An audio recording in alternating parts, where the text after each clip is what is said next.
My brother Tony was living through difficult circumstances.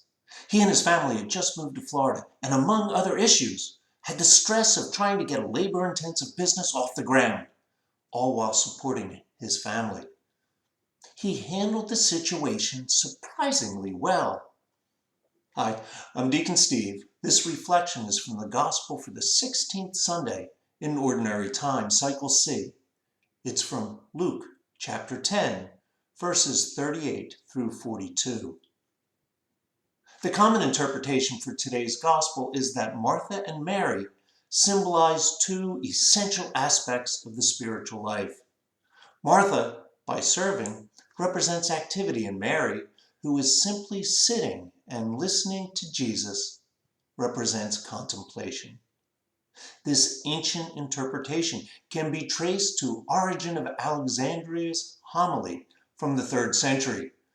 It is a worthwhile interpretation. Our lives, of course, must consist of both prayer and holy action. But why does Jesus seemingly rebuke Martha? There must be more. As they continued their journey, he entered a village where a woman whose name was Martha welcomed him.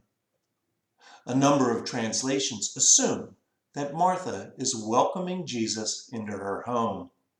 This would make Martha responsible for offering hospitality. She had a sister named Mary who sat beside the Lord at his feet, listening to him speak. Now, sitting at someone's feet was the position for a disciple. Many commentaries point out that this was not common for a woman in the 1st century. Mary takes this position anyway. Martha, burdened with much serving, came to him and said, "Lord, do you not care that my sister has left me by myself to do the serving? Tell her to help me." The word burden is from the Greek, and a more accurate translation is distracted. The sentence would then read, Martha, distracted with much serving. Notice that Martha not only complains to the Lord, but attempts to tell the Lord what to do. Unlike Mary, who is receiving Jesus' message, Martha is attempting to have Jesus receive her message and do her bidding. The Lord said to her in reply, "Martha, Martha, you are anxious and worried about many things." Jesus repeats Martha's name twice.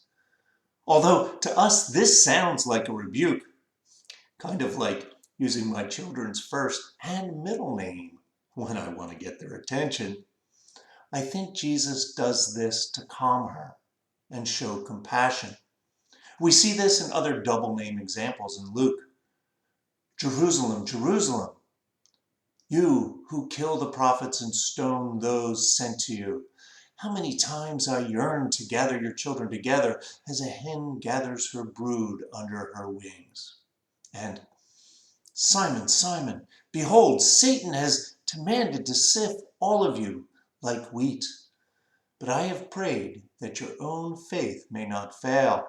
And once you have turned back, you must strengthen your brothers. As you can see, using a double name is a sign of affection.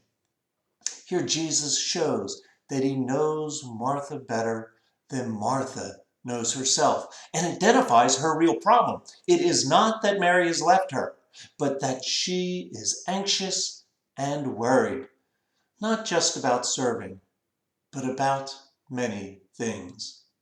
Martha has a lot weighing on her mind. Jesus continues, there is need of only one thing. Mary has chosen the better part, and it will not be taken from her. Let's imagine the scene. Mary is sitting serenely at the Lord's feet. She is calm and at peace. Martha, on the other hand, is agitated and distracted and probably making a racket. I can see and hear her banging pots and pans around. Mary has certainly chosen the better part and basks in the peace of Christ. Martha is upset.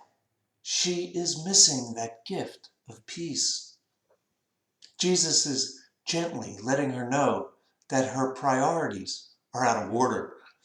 Perhaps she is going overboard on providing hospitality to try to impress Jesus. She fails to realize that Jesus is less concerned about elaborate hospitality and more concerned that his message as the Son of God is received. He would certainly accept modest accommodations in exchange for Martha's presence at his feet. In short, Martha's life is not properly focused. She is not rightly ordered.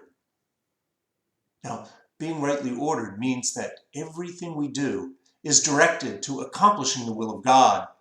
The ability to be rightly ordered flows from the graces that God gives us.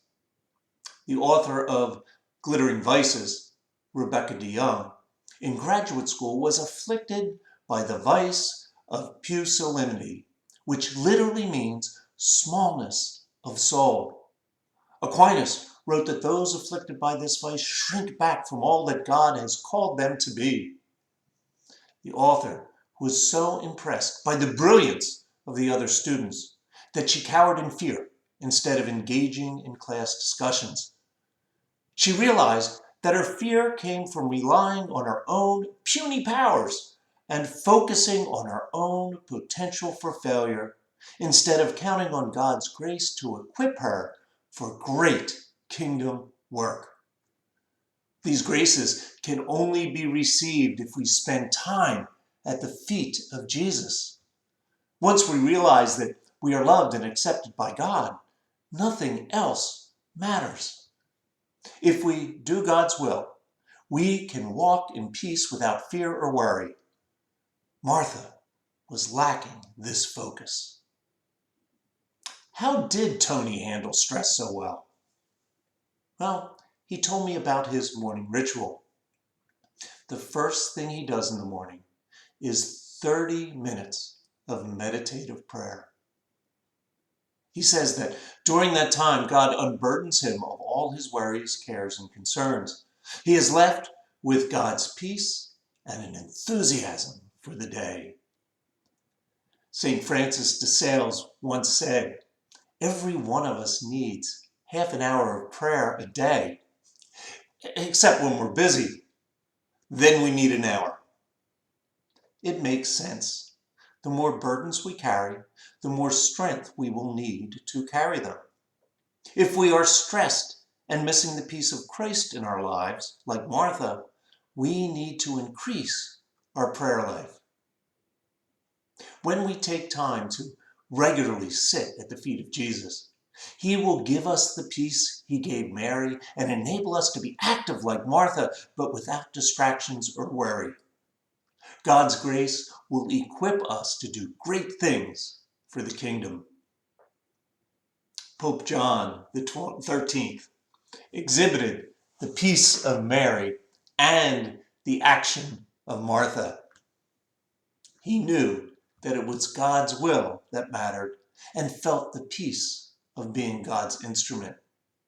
He knew that ultimately Jesus was in charge and responsible for the church. My hope is that each of us, through prayer and grace-filled action, can live a life that is summed up by John the 13th's night prayer. I've done everything I can do for your church, but it's your church, and I'm going to bed.